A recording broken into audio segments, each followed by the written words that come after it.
What's up, guys? I'm back and I'm back. It's me, Rich, and I'm back again with a new episode of Behind the Counter 2.0.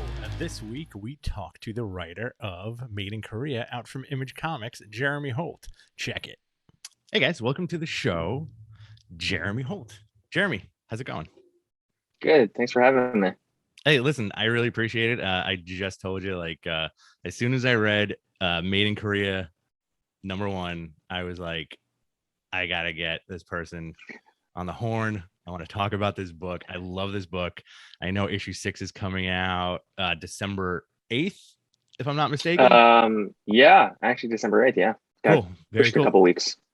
Awesome. So talk to me about it. Where did this idea come from? This is fantastic. There's so many layers to peel back. Well, first of all, thanks for liking the first issue. I definitely had mixed feelings about it when it came out in May, because I had been reading that first issue for years. I mean, that thing was done years ago, and wow. I desensitized myself to it because by the time it came out, I had doubts. I was like, this is not good. This doesn't have enough action. It's got, it's a slower paced story. I think people are going to hate it. So I was wildly surprised, excuse me, when people actually liked it. And so for you to say that you liked the first issue is really a nice thing to hear. But yeah, go ahead. I was going to say, as a fan, I've been a lifelong fan of comics. I'll always pick up indie #1s, Image #1s. And, more often than not, sometimes most of them are misses, but I feel like this book is, I've recommended it to a ton of people already, just because of the storytelling and the art and everything is gorgeous about it. But it's interesting to hear from your perspective where you were like, I didn't like it. Yeah. And I don't know. I think it was challenging to take on an artificial intelligent narrative because everybody loves it. And to come up with your own take on that is sort of like reinventing a wheel. And I had hoped, and I think based on the reviews now, that I succeeded at what I was going for. But I just wanted to tell my version of an AI story through the lens of adoption, through the complexities of adoption and identity, specifically because I feel like every good AI story is rooted in an adoption experience. I just haven't seen anybody do it directly. I think Steven Spielberg's AI might be the closest, but even that sort of misses the mark. And I think that there's an otherness that we all can relate to an AI story, which I think is what makes it so compelling. And when you look at a robot with a face, you immediately empathize, and you put yourself in that robot's shoes and think, how would I respond if I was this entity? And so for me, I thought that the adoption narrative was just perfect for telling this story. Yeah, it's very poignant. It's super heartfelt. And now, correct me if I'm wrong, but you're an adopted triplet, right? That's correct. Wow, what's that like? It's interesting. I mean, it's not any different than having siblings. The only major difference is it's a very weird experience to go through life where you might meet somebody and they are absolutely convinced you're somebody else. Okay. And you're just like, no. And they're like, no, yeah, we went to college together. It's like, no, you went to college with your brother, not the same person. That stuff is very interesting. I feel like my experience will obviously pale compared to yours, but a lot of dudes in the comic book space look like this guy. So I get mistaken for a lot of bearded and glasses ed weirdos all the time. Anytime I go to near Comic-Con, it's like, oh, you're that guy, and I'm like, I'm not that guy. That guy's that guy. It's funny. But so how did you get hooked up with Image Comics? And the creative team on this book is so banging too. You, George Shaw, Adam Wallet. Am I pronouncing that right? Yep. So how did you guys connect and then get together with Image? So I know another artist, Felipe Cunha, who Felipe and I are doing another book together right now, but he recommended his friend George, and I had never met George, but looking at their portfolio online, I was immediately drawn to a short story they had done set in Japan. And it was clear that George knows the Asian aesthetic and really respects it and honors it. And for me, it was really important to have proper representation as far as what we're going to be portraying, especially in the parts of the story that are featured in Korea. Mhm. And so or actually, I believe George actually sent me an email back in 2017 asking to collaborate. And I had been tinkering with Made in Korea, but I hadn't actually fleshed anything out. But I knew I wanted to tell a story about my feelings around adoption and the complexities around that. And I thought it would be made more interesting telling it through the lens of science fiction. Mhm. And George really liked it. So we started working on it. And to be honest, we pitched it to just about everybody. And Mhm. just about everybody said, no. And even with Image, it took a couple years. At one Mhm. point, I kind of gave up on it. And so the thing about Image Comics is that there is not one direct way to get in at Image. Mhm. Every story I've heard from friends that have gotten in, every story is wildly different. Neither two are even remotely close. So I was attempting to try to get in the way all of my friends suggested. They had very specific instructions on what worked for them. Mhm. I employed those instructions, did not work for me. But what ended up happening for me was I happened to know a production artist who was working at Image at the time, my friend Vincent, who was the one who really liked it. And he showed it to the talent liaison, Marla Isaac at Image. Now, Mhm. at the time, I wasn't aware that Eric Stevenson, the publisher, had help looking at submissions. As far as I had known for about 7, 8 years pitching to Image, it was only Eric who looked at submissions. Mhm. And Vincent told me that actually Marla helps him with that. And I said, oh, okay. So Marla said she would show it to him. Basically, a year went by. I tried to catch her at New York Comic Con, missed her. I kept missing her at the booth. And then I just emailed her. This is 2018. And I said, can we just call time of day or time of death because I want to move on with my life? Mhm. And she said, no. He's going to look at it this week. I said, okay. Week goes by, nothing. And I said, can we just move on? And she said, you're in. Like, congratulations, we want to publish it. And I was like, and I was at work when I got the email, and I was just like, I was stunned, like, because this is something I've been working towards for like over 12 years. And I never actually talked to Eric once about it, which is interesting No. because I'm the only one that I know of that hasn't actually spoken to him directly about a pitch and was able to get something greenlit. So that's my own unique story. And anybody listening, you can't replicate it because I feel like people who get in, what they don't realize is that wall, just the bricks kind of go back into place and then the walls back up and you got to find another way in. But that's just how I got in. That's fascinating. Like I've done, the point of the show is to interview 100 creators. And I'll agree with that. Every single story I've heard about breaking into comics, regardless of the publisher, they've all been wildly different. Mhm. Some of them were like super easy and some super hard, and you said you've been creating comics for 12 years. Yeah, 12 years. And what's been great about doing a book at Image is that it Mhm. definitely elevated my profile within the industry. Mhm. And it's been nice to be interviewed and the interviewers have confessed to being like, I thought this was your first book. It's like, no, technically Mhm. it's my seventh book, but no one knows about the other six because they're through smaller press publishers. And Yeah. it's nice that people are going back through my catalog, reading those books because I love them as much as I love Made in Korea. Well, where can everybody find those books? Because I know you have a lot of stuff on Comixology. You have the Houdini books as well on your website. Are they available for purchase on your website? Not directly through my website, but Mhm. the links to buy them.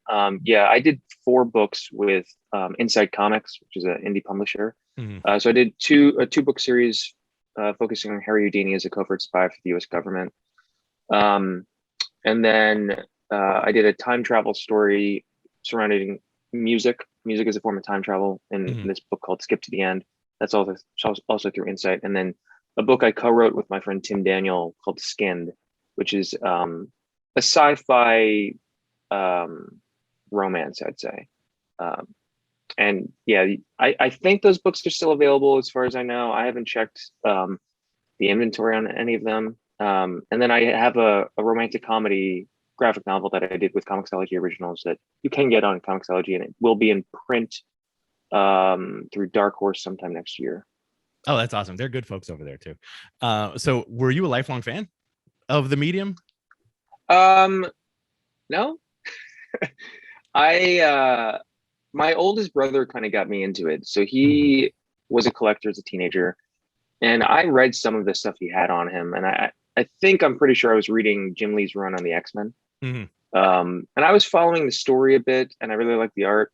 Um, but I didn't continue reading them. I just read them whenever I was around my older brother, and I didn't live with my oldest brother, so when I'd see him during summer vacations, that's when I remember reading some of those comics. Mhm. But it wasn't until I think 2008 when I went to a coffee shop with him, and he just wanted to read some old comics, and he handed me Frank Miller's The Dark Knight Returns. And I Mhm. was like blown away. I was like, I thought it was like, wow, like contemporary comics is so cool. And he's like, well, that's kind of old. That's like 20 years old. So then I rushed to the local comic book shop in my area, and just started buying everything. And that's how I fell into the Vertigo titles. And Mhm. once I read Brian K. Vaughan and Pia Guerra's Why the Last Man, I was like, this is what I need to do with my life. That's awesome. Is the goal to do comics full time? Um, yes, but it's not a realistic goal, unfortunately. Mhm. Unless you're writing for the big two, or making that Hollywood money, it's really not Mhm. a career you can pursue without living in your parents' basement. Um, so for me, I know I want to be writing full time, and Mhm. I because of Made in Korea, there have been some opportunities and doors that have opened where I think I could segue into writing full time. It probably won't be comics, but there are other mediums that have been presented that I could maybe write for. So, yeah, that's the goal. But at the same time, I really like having a day job because I'm not really ready to change my relationship with the creativity. Mhm. Meaning, I'm not ready to put all of my eggs in that basket, and I have to depend on my creativity to pay my bills. Like I'm not really Mhm. ready for that. So I have more than enough time in the day to write, and on the weekends to write outside of work. So right now it works for me. That's awesome. It seems like you have a pretty good work-life balance. You're a Mac genius, right? Yeah, I was for about 5 years, but I do Okay. tech support now at a private school. Oh, awesome.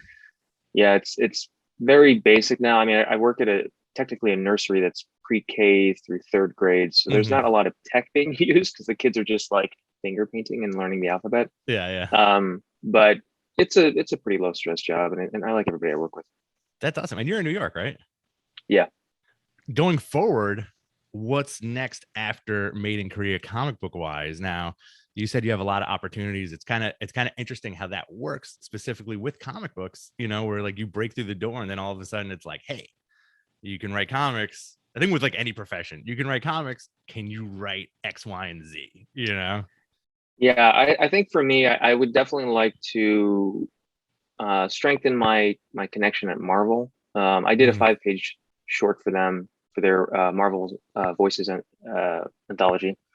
Mhm. So I think there might be opportunities for me in the spring there, but I really have to kind of nudge my way in. I think just based on my friends who've had exclusive contracts with Marvel.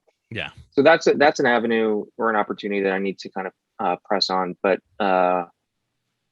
I've been looking kind of to possibly write within the TV and film space. I did go to film school, Awesome. but I didn't really learn how to be a screenwriter. It was more sound design, which is my track. But Mhm. um, I would like to adapt Made in Korea, I think, into a 1 hour pilot, just to have it. That's awesome. Television. Yeah, I think so. And then I have a new 8-issue series that I'm not sure when that's going to get announced. I just recently signed the contract for it, so that'll be happening sometime. And like I said, Virtually Yours will be coming out in print, which I'm excited to have more people be able to read that and get a physical copy. Um, but other than that, yeah, just pitching some new stories and developing new ideas. But same old, same old. So for as far as adapting Made in Korea, do you picture it as live action or do you picture it as animation? Because I feel like the 100% live action. Well, yeah.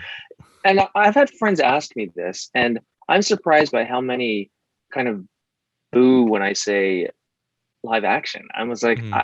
it's a comic. Like the proof of concept is right there in the comic. And would I love to see the characters, drawn the way George has drawn them, move? Yeah, sure.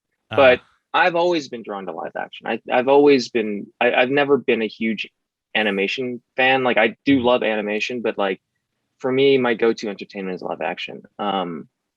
And yeah, I would just like to, honestly, this might sound a little selfish, but I would love to be on set of a place that I created with George and to walk around in that space. You can't do that with an animation.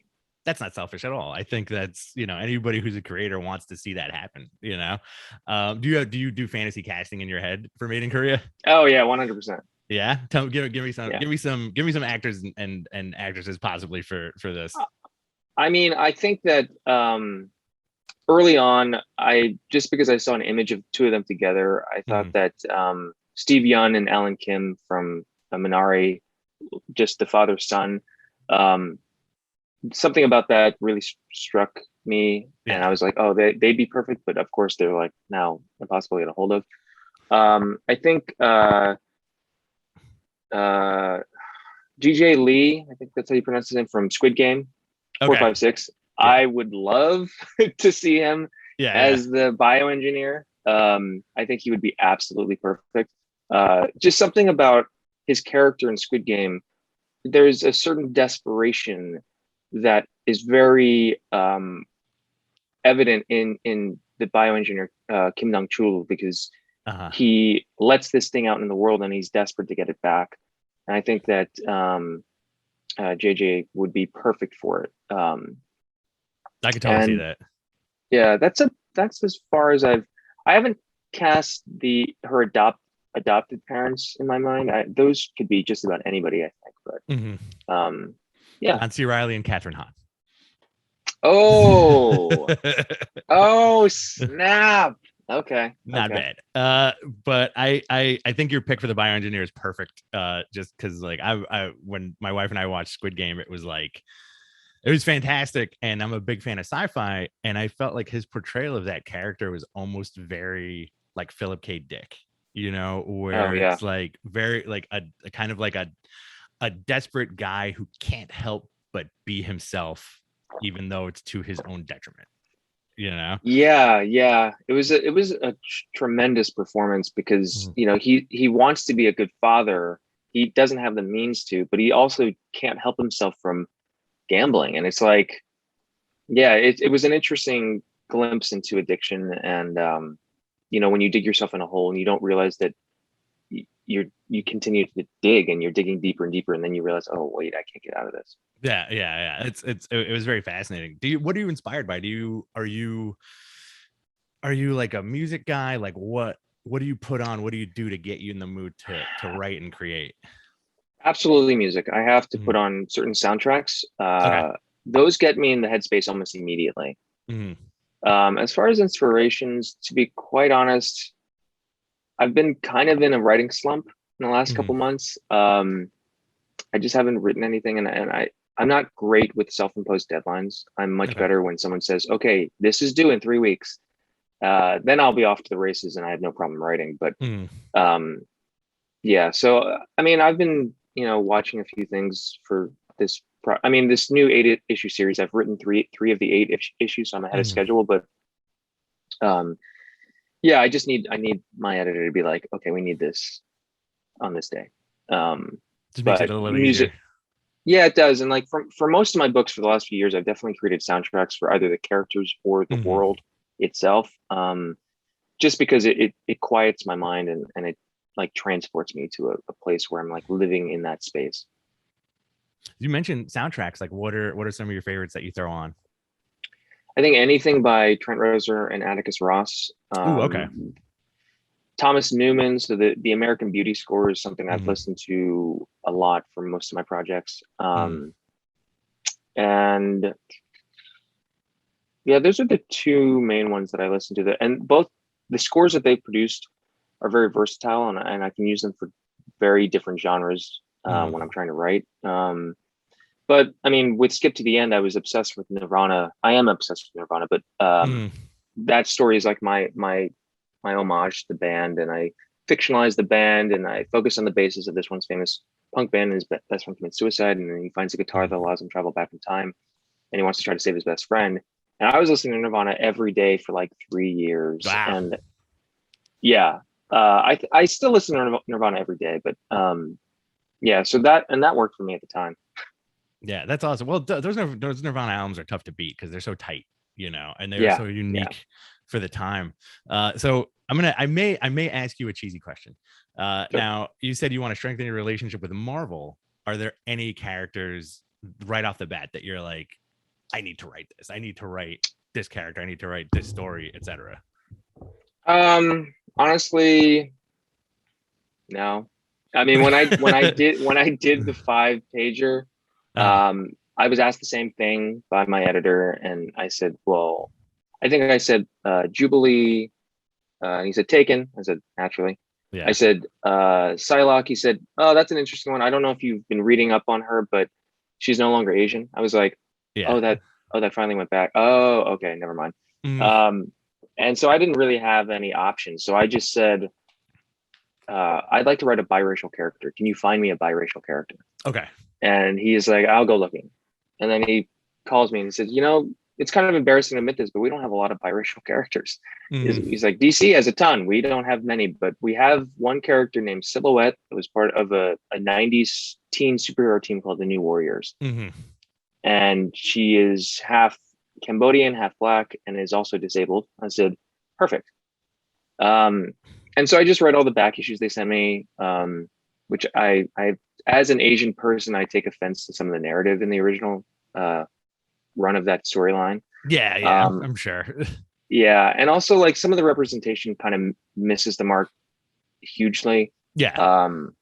I have a friend who's quadriplegic, and I showed her images of Silhouette, and she was like, "This is terrible. Like, why would she be in crutches? Like, a paraplegic would be in a wheelchair at the very least." Yeah. I was like, "Oh, that's a good point." But I had fun with that story because I wrote a dating story. Because for Silhouette, what's interesting about this character is that she doesn't have a civilian name.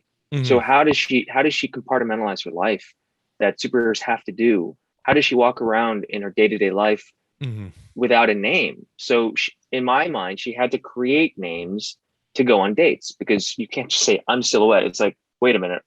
Crutches. Yeah. Oh yeah, you're a superhero.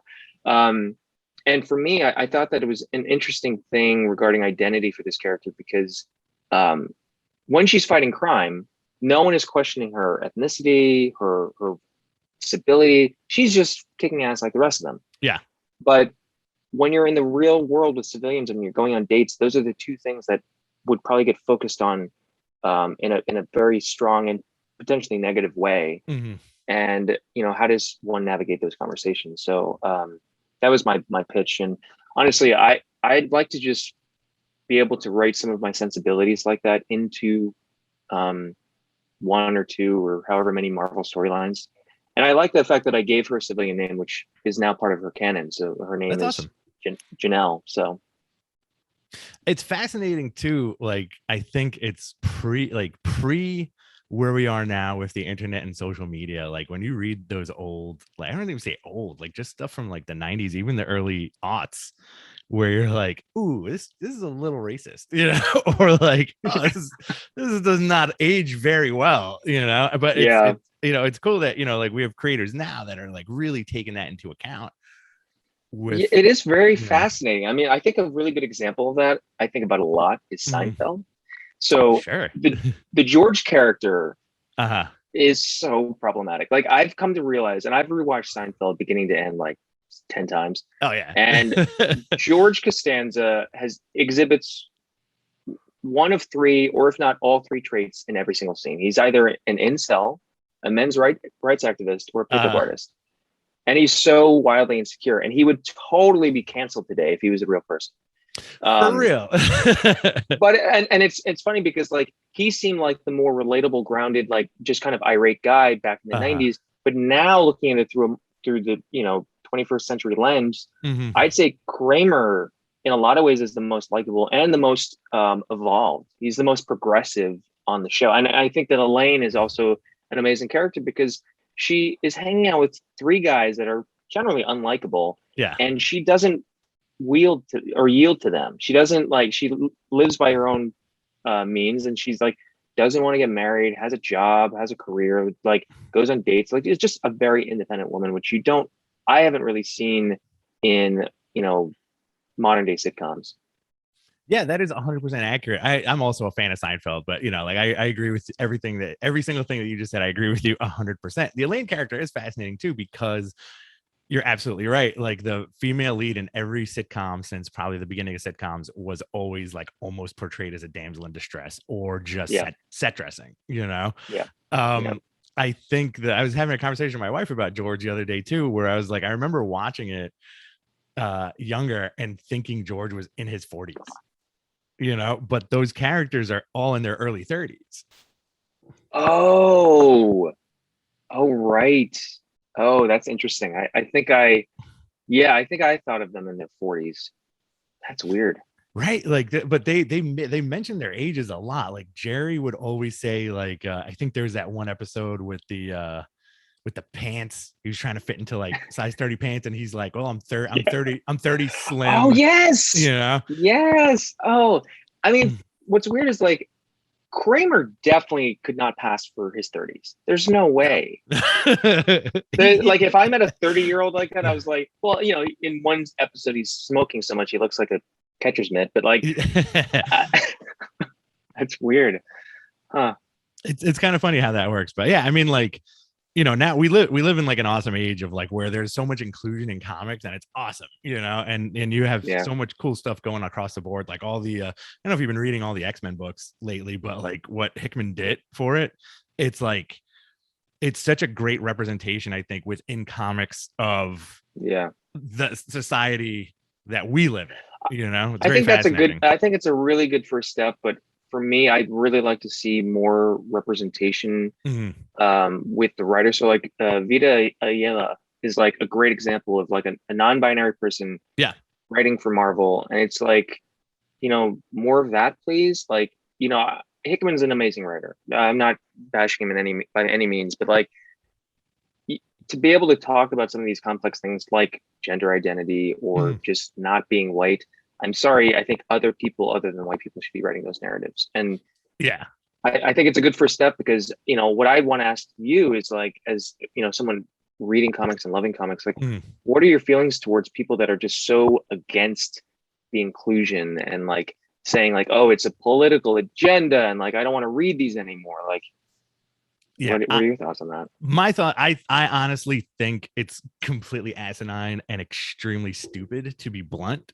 um I grew up in Queens, New York. I've grown up with every shade of person, every identity under the sun, you know. The one thing that, you know, I turned 40 this year, the one thing that I've always carried with me is people are people, and it doesn't, the those X factors shouldn't matter as long as you're talking to a good person. You know what I mean? I think Mhm. the thing with comics that drives me nuts, to be honest, and I might go on like a little rant here, is that, listen, when you look at it, comics have been created by pretty much like straight white dudes forever, right? Yeah. There's Yeah. more than straight white dudes out there in the world that are creators, and everybody's voice should be heard. You know, I think people lumping in, let's say, like non-binary, queer, black, Hispanic creators into like this weird like pool of like, oh, they only got their jobs because of that, is completely ridiculous. You know, Mhm. if you can write, you get a job. If you can draw, you get a job. That's it. You know what I mean? Like, I feel like I'm not as eloquent as I'd like to be with that, but those are my feelings about it. I appreciate that. And that's great because I think it's also interesting because something that I explored a Mhm. little bit and skipped to the end is how toxic fandom can become. Like Mhm. when like if you think about bands and you find a band or you're a band that's like playing out of their garage and you're Yeah. seeing them and you're like, oh my god, amazing. And then they eventually evolve and grow and break out of the garage and they record an album and they go on Mhm. like this world North American tour, whatever. And there are people that I know that this whole idea of selling out or like Yeah. forgetting where you came from. I think it's kind of a ridiculous argument to make because you're taking ownership of something that doesn't actually belong to you. Like Yeah. that's what's so twisted about fandom is that you believe that you're part of it, and you are Oh yeah. Yeah. in a way. But do you want these bands? Let's sticking with this analogy of bands. Do you want a band to just stay in a garage and never make more music because they can't afford to? Like what's the end goal for a fan? You know? Yeah, I think like I'm glad you brought that up, because like toxic fandom is something that me and my buddies always talk about. Where it's like there's I think just the way we are now with social media has really made people like extra bonkers, because now that they have a voice, they can voice a lot of nonsense opinions. Mhm. I think comic books specifically, I'll go on Twitter and just see like the really dumb stuff that people say to creators, and it blows my mind. And it reminds me of like, how people a lot of folks who do that have their heads up their butts. And I worked in a comic store when Miles Morales debuted, and Oh yeah. like I was in my 20s, and I remember like me and my buddy Jonathan, who worked with me, we were like, yo, this is gonna be awesome, like this is gonna be cool. Why not? Why can't we have a black and Latino Spider-Man? Spider-Man is from New York. There's tons of black Yeah. and Latino kids out there, and we were all for it. But then it was like all the older folks who would come in, it was like they did not want to have it, because they thought Spidey was going to be replaced, and it's nuts. It's like, from 1963 to 2000 whatever, you had 40 years of white Spider-Man. It's okay to have brown Spider-Man, like it's fine. Like try another cereal for once, you might like Yeah. it. And now we're kind of, and it's 2021, and you're still getting the same thing with the reveal of Jonathan Mhm. Kent being bisexual, and people are losing Mhm. their minds. A, it's fiction. B, you didn't write it. Yes. It's like you have nothing to That's do the with thing, is this. like it's fiction, and also you're talking about a character that doesn't, or any character in Yeah. all of these storylines, like their lives don't progress at a normal human rate, because they'd be in the grave by now. Like, Yeah. so we're just keeping this narrative going, which is fine, but like there can be, and there are multiple storylines for a lot of these characters. I mean, Mhm. the continuity is the main reason why I just have never really dove into the big two as a reader, Yeah. because it's like I just don't have the time. Like I don't know where to start. Miles Morales is a good example, because I read that first issue and I was like, it was so good, and Yeah. it was so cool to see a different perspective on someone with these powers. And that's why Mhm. I like Silk as well, for that same reason. This Asian woman who gets bit by the same spider that bit Peter Parker. I mean, it's like, Yeah. it's, and she has different abilities. It's like, that's cool. Like that, if we're gonna like blow out this universe, like this is gonna happen. There are that he can't be the only one who has these powers. He can't be the only one that has this like weird fortune of being bit by a radioactive spider. Like, you know, statistically speaking, or probability alone, you'd imagine maybe there's one or two more at the very Right. least. Yeah, if you think about it. And again, it's, I think one of the dumbest things people could do is complain about fiction. Like Yeah. like especially if, again, like you made such a great point where it's like, yes, you can be a fan and you're part of the overall excellent picture that, without the fans there won't be comics. But you know what? You didn't write this. You didn't draw it, you didn't ink it, color it, edit it. You weren't part of that process. Yeah. What about, I mean, and this is more kind of on the criticism side, but like Sure. when you read a good book, right? Mhm. Or a book that is like, you know, great reviews, like well received, and then it becomes a movie. And that everyone says, the movie is never as good as the book. Do you believe Mhm. that? Yes and no.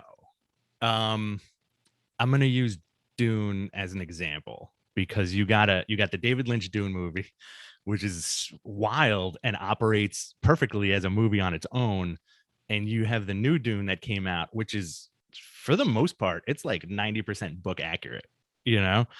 And I like that stuff, but I also think creators should have leeway to do whatever they want within, Mhm. I guess, within reason. Like if you look at the Lord of the Rings trilogy, like half that stuff wasn't in the books, but you know what? I love those movies. They're freaking great. And I love the books too. Those books are great. You can operate on two different levels, what do you Mm, think mm. about that? I mean, I would agree with using those examples. I would agree with you. I Mhm. think that, I mean, the example I think of is like the girl with the dragon tattoo. Like Okay. I saw the this I guess the Swedish version. I saw that version, which I thought was pretty good. But something about it didn't really capture the tone of the book for me. Mhm. And then when I saw David Fincher's version, I was like, he changes the ending completely. It's a Yeah, completely different ending from the book, but narratively it makes complete sense.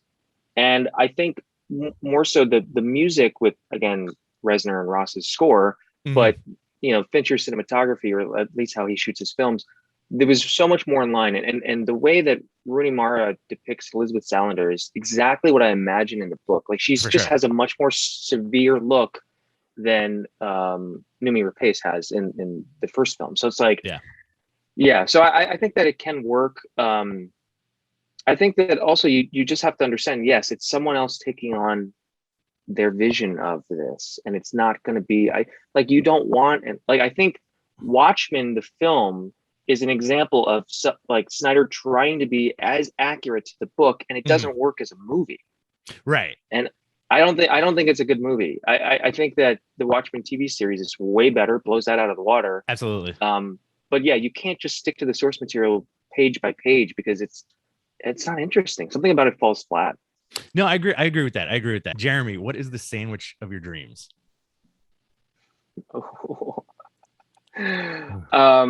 I think the best sandwich done correctly is a Cubano. Like, Mm, that's my go-to, and it strong can be done sandwich. so badly. But it's like, when it's done right, oh my god, it's revelatory. Ah, strong sandwich. All right, man. Where can everybody find you? Pretty easy. Jeremy Holt Books, across all social media platforms. I'm mostly just on Twitter and Instagram, and my website is jeremyholtbooks.com. Awesome, man. And besides Made in Korea, what else could we look forward to? Besides the end of it, last issue's coming out December 8th. Yep, December 8th. The trade is going to get recollected, or it's going to get recollected into a trade January 26th. I've got a new 8-issue series that hopefully will get announced at some point. I had a new digital comic debut this past Thursday called House of Slay. Mm. That was just a project where I was tasked with turning 5 very famous Asian Americans in New York City. 3 are fashion designers, one's a social media influencer, and one is a restaurateur. They all became friends during COVID. They called themselves the Slasians, and I was tasked with turning them into superheroes. So the That sounds first awesome. chapter, thanks. The first chapter is available on the Tapas app, tapas.io, Yeah. and it's called House of Slay, and it updates every Thursday. Awesome, Jeremy. Listen, thank you so much. I really had a great time talking to you. Yeah, thanks for having me on. It was great talking to Jeremy. Remember, Made in Korea #6 comes out December 8th, which wraps up the miniseries. It's a fantastic book. Go check it out. Get the single issues or wait for the trade to come out. It's very cool talking to Jeremy. And yes, we definitely need more inclusivity, not only in comics, but in anything. Think about it. I wish I could elaborate more or be more eloquent. I'm not that smart sometimes. Anyway, here are some books of the week. We have a couple of Tinian books on this list. Batman 117, which wraps up the Fear State storyline. I really dug it, man. Tinian had such a great run on the book. The art was fantastic. Everything was so fantastic about this book. It ends in like such a big crescendo, and I really, really want to see what Joshua Williamson is going to do next with all these characters. He had some great foundation laid out by Tinian. Another Tinian book this week, Nice House on the Lake #6, continuing this DC Black Label kind of like Vertigo style story. I guess Black Label is now like considered like the Vertigo imprint for DC, but really excellent horror story that takes place at the end of the world, or so we think, with a group of people who were put in this house for a reason, to survive and live with each other. It's a really, really interesting book and take on a apocalyptic story. And speaking of an apocalyptic story, we have Ram V's Radio Apocalypse #1 come out this week from Vault. Now, Ram was on the show a couple of months ago and he touched on this book, and I was immediately sold on it. #1 came out this week. Fantastic book. I suggest to go pick it up. If you like your post-apocalyptic stories as much as I do, you'll dig this. It's a new spin on that whole genre. It's very cool. And also, Primordial #3 came out. A lot of doom and gloom books this week, but guess what? Sometimes that does it for me. I listen to a lot of doom metal also. But Primordial #3 were from Jeff Lemire and Andrea Sorrentino. They're back again. You may remember them from teaming up on Gideon Falls, which was a complete banger of a series. And they do it again. This is part of their they're doing some sort of like trilogy together. I don't know if this is going to fit in with the Gideon Falls stuff, but I think it's another take on their interdimensional style of storytelling. And this time it is about animals who we have historically sent into space. Very, very interesting read. Issue number 3 came out this week. This is what I'm talking about. So there's time for you guys to pick up 1, 2, and 3 and check it out, and also pick up Gideon Falls too. We're going to take a little break from the videos next week. It's Thanksgiving weekend, and I wish you all a happy Thanksgiving. Even if you don't celebrate it, I just hope you have a great Thursday. In that case, we'll be back the week after that with some new stuff. And as always, you can find me on Twitter at BTC Rich. You can subscribe to this channel at BTC 2.0. I changed it from BTC Rich X. I need more branding. That's what I'm doing here. And you can follow me also on at Matmen Podcast, which I co-host with Andrew Zarian on the GFQ network. That's a lot of fun if you like wrestling. I want there to be more comic book and wrestling crossovers. Anyway, guys, I'll see you soon. Love you. Mwah. Peace out.